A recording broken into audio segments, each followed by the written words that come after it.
안녕하세요. 노란영입니다. 우리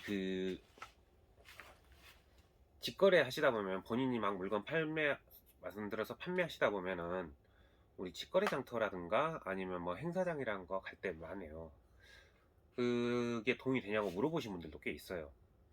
솔직한 저의 말은 장담을 못해요. 왜 그러냐면 그쪽 시장이 아니면 그때 그 고객들이 연령층에 따라서나 그 시장에 따라서 다 바뀌기 변수가 많기 때문에 잘 팔린다 안 팔린다는 그건 저도 말을 못 하겠어요. 상품에 따라서 잘 팔리는 상품도 있고 안 팔리는 상품도 있고 장소에 따라서 이게 진짜 잘 팔리는 상품이 거기서는 안 팔릴 수도 있거든요.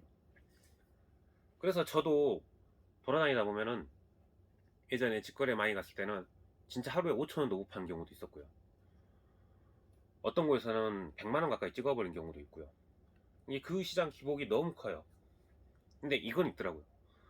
거기 연령층이 나하고 안 맞다. 그러면 역시 안 맞더라고요. 근데 여기 연령층이 생각 못하게 맞다. 그러면 또 그 금액이 엄청나게 올라와요. 실제로 어떤 경우도 있었냐면 어느 직거래 상터에서 제가 그때 축순이 있어가지고 축순을 갖고 나갔는데 아침에 처음 고객이 들더라고요. 축순이 뭐냐고 물어보더라고요. 아니 어떻게 축순을 모르지? 아니 먹을지도 모르는 게 아니라 축순이 뭐냐고 물어보더라고요. 아예. 어떻게 축순을 모르지 그랬는데 아니나 다를까 그날 하나도 못 팔았어. 그래서 그런 시장들을 같은 경우는 모르니까 돈이 된다 안 된다 말은 제가 감히 할 건 아니고 제가 말할 때는 돈보다는 거기에 다른 것을 좀 보고 가라. 처음에 이제 직거래를 처음 시작하시는 분들, 상품을 처음 구성하시는 분들은 한 2, 3년 동안은 직거래를 보시는 것을 좀 추천드려요. 이제 기농 한 5년, 6년 되신 분들도 가실 수 있으면 가시면 좋은데 될 수 있으면 다른 분들한테 이제 초보자들한테 양보를 하는 게 어떤가 하는 심정도 있는데 제가 가는 목적은 이거였어요. 제품 홍보, 판매의 목적에는 홍보의 목적이 좀 컸고요. 그 다음은 시장 조사.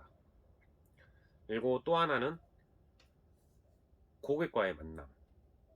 이 세 가지가 큰데 이 세 가지 같은 경우는 홍보는 내가 집에 앉아서도 SNS로도 할 수 있다고 쳐요.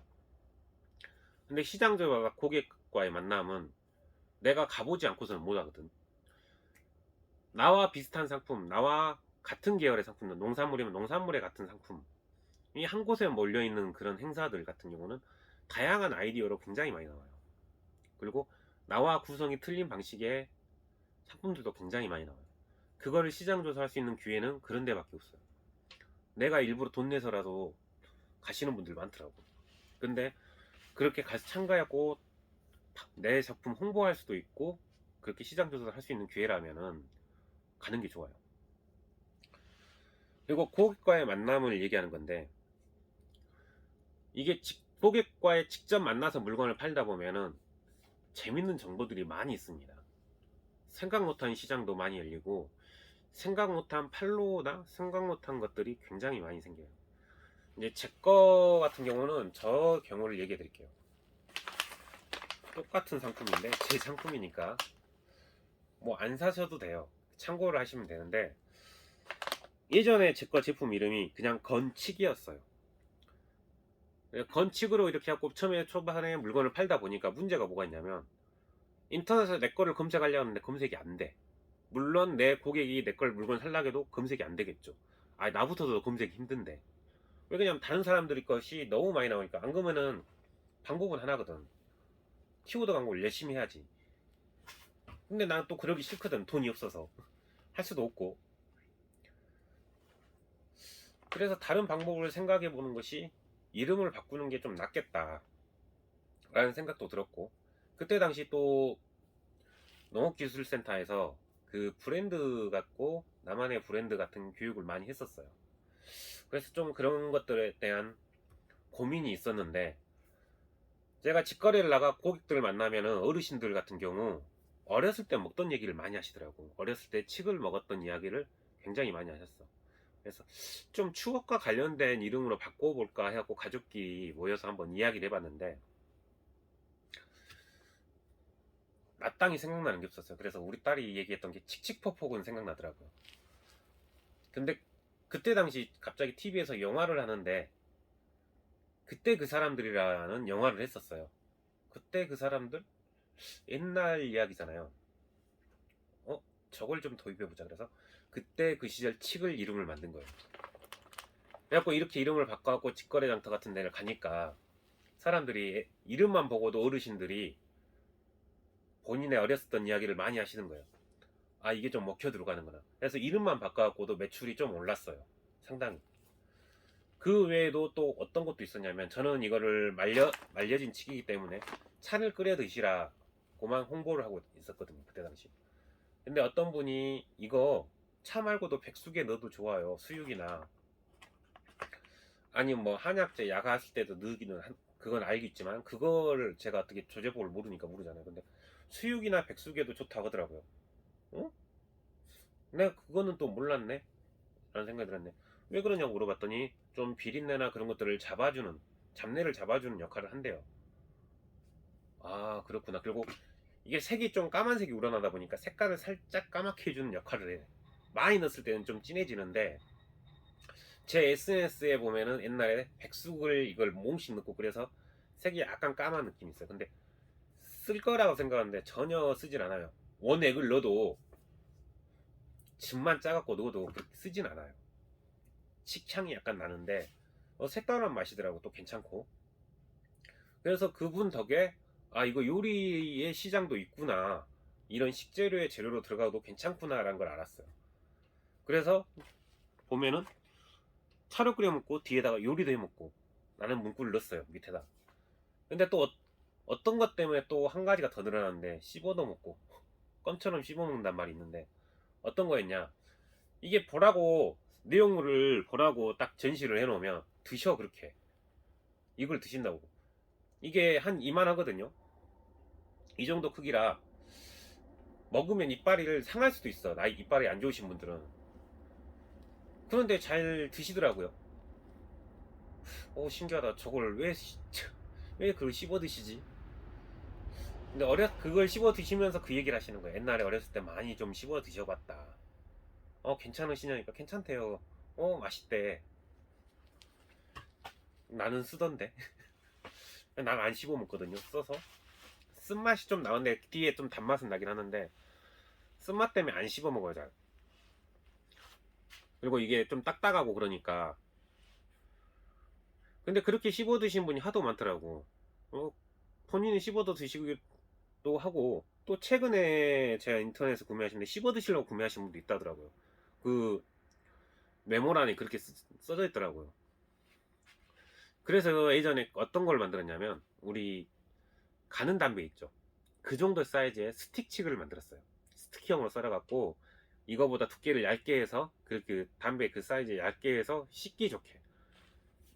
근데 반응이 괜찮았어.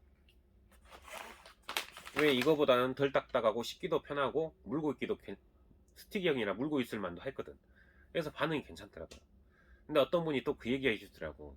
직거래 가서 이거 담배 생각날 때 한 번씩 씹고 있으면 괜찮더라고. 실제로 그분 그렇게 끊으셨대. 나한테 몇 번 사먹고. 이상하다, 나는 못 끊었는데. 이게 무슨 뭐 금연 역할인 게 아니라, 담배 피신 분들 심심하잖아, 입이. 그럴 때면 막 과자 먹고 사탕 먹고 그러시잖아요. 그때 씹으면 좋대요. 그냥 그런 대용이에요. 습관의 대용. 왜 금연 역할을 하는 거 없습니다. 금연 보조제 뭐 역할하는 거 아무것도 없어요. 말했잖아요. 저는 피고 있다고. 저는 못 끊었다고. 그런 시장도 있구나 생각하고 그런 식으로 또 홍보를 해갖고 좀 매출이 괜찮은데, 그 제품을 포기한 이유가 그 모양으로 썰기가 너무 힘들어. 썰기가 너무 힘들어서 결론은 포기했거든요. 그걸 어떻게 기계를 해보려고 했는데 도저히 답이 안 나오더라고요. 기계 뭐 주문 제작하면 한 돈 1,000만 원 나오고, 기존에 있는 기계로는 도저히 방법이 없고, 그래서 결론은 포기했어요, 그 제품을. 만약에 그 기계를 어떻게 내가 구할 수 있다면, 스틱형으로 쓸 수 있는 기계를 구할 수 있다면 가능하겠네요. 우리 무 써는 거 있잖아요. 쓸 수 있을 거라 생각했는데 박살나 버리더라고요. 이게 칙이 풀어지면 실처럼 되거든요, 섬유질 때문에. 그래서 그 칼날 부분에가 걸려요. 그래서 초반에는 쓰러지는데 나중에는 기계가 작살나고 그래요. 그게 걸려서. 그래서 그런 이유로 예전에 칡을 썰어주는 기계를 샀었어요. 원반기로. 칼날이 치면서 썰어지는 기계를 썼는데 칡이 처음에는 썰어지는데 나중에 박살내버리더라고요. 그래서 그 기계는 못 쓰고 지금 저는 칡을 뭘로 쓰냐면 삼겹살 기계로 써요. 삼겹살 그 정육점 가면 쓰는 기계 있죠. 그걸로 쓰는 거거든요. 회전 칼날은 쓸지라고. 아무튼 그런 기계들이 없어갖고 그 부분을 포기했어요. 그러니까 이렇게 직거래를 가서 고객들을 만나니까, 물론 매장 하시는 분들도 고객을 만나니까 같은 상황일 수도 있어요. 근데 서울이나 뭐 다른 지역, 수도권 지역을 가다 보면 거기는 시장이 다양하잖아, 사람들이. 그리고 다양한 방식의 활용을 많이 한단 말이에요. 시골에 있으면 시골에도 다양한 광고 하는데 전혀 생각지 못한 엉뚱한 방법으로 하시는 분들이 굉장히 많더라고. 어떤 것도 봤냐면 입욕제 쓰시는 분도 있어요. 어떤 역할을 하는지 저도 모르겠어요. 아무튼 입욕제로 쓰시는 분도 있대요. 아, 근데 제가 이걸 화장품 원료로 쓸 수 있다는 걸 알았거든요. 그래서 기농 초기에 이거 갖고 화장품 쪽으로도 많이 했었어요. 근데 조만간 이 상품이 나오는데, 아무튼 그런 시장들을, 내가 전혀 생각지 못했던 시장들을 고객들이 알려주는 경우가 생겨요. 그렇기 때문에 그런 행사가 있으면 판매의 목적이 아니라 홍보나 그런 거를 알아볼 기회가 있다니까, 그것 때문에 가시라. 판매의 목적으로 하시면 꽝 난다. 진짜로. 근데 여기서 또 농민들이 아닌 다른 분들이 보실 때 제발 그런 행사장 가서 그 농민들이 직접 갖고 온 농산물 물건 사실 때 될 수 있으면 깎지 마세요. 그분들 경비 본인이 뭐 지원 받은 경우도 있지만 대부분이 자기 경비로 가야 되는 경우가 많거든요. 그러면 여기서, 저는 전라도 장성인데 가까이 사시는 분도 있겠지만 제일 많이 가는 게 서울 쪽이나 수도권이에요. 그럼 여기서 몇 시간 운전하고 내 경비 들여서 비싼 기름 떼가면서 가가지고 숙박료 내면서 자고 밥도 제대로 못 먹어요, 솔직히. 그 점심 저녁에는 좀 괜찮게 먹을 수 있어도 점심에는 뭐 간단하게 뭐 라면이라든지 뭐 아니면 배달 음식 시켜갖고 간단하게 해결하고 막 끝나고, 아니면은 진짜 김밥 먹고 그러거든요. 그러면서도 이게 장사가 안 될 경우도 많아요. 잘 된 경우도 있겠지만 그 고생해서 하는데 될 수 있으면, 농민들이 힘들게 농사 지어갖고 한 거니까 될 수 있으면 깎지를 마세요. 그분들 정말 장사꾼들 아니에요. 장사꾼도 있겠지만 장사꾼들 아니에요. 농민들이 진짜 내 상품 홍보하려고 가시는 거예요. 될 수 있으면 깎지 말고, 또 하나 당부드리고 싶은 건, 깎으시려면 사람들 없을 때 정말 많이 사면서 깎으십시오. 여러 개 사면 좀 할인을 해줘도 되잖아. 근데 한두 개 사면서 뭐 가격 싸게 해주라, 아니면 뭐 서비스 주라, 될 수 있으면 그거 안 해주셨으면 좋겠어. 나도 그거 때문에 상처받은 것도 많고요. 진짜로 심하게 상처받은 것도 있어. 진짜 말도 안 내온 고객 만나고 상처받은 적도 있고, 정말 거기서 그 자리에서 화를 못 내고 밖에 나가서 담배 피면서 진짜 짜증내고 내가 왜 이걸 해야 되지, 그런 적도 많거든요. 제발 그분들한테 가격 깎지 마시고요. 좀 농민들이 왔으니까 좀 따뜻하게 좀 해주세요. 막말하신 분들도 있거든요. 좀 그러지 말아주시라고. 아무튼 오늘도 대박 나시고요. 구독과 좋아요 꼭 부탁드립니다.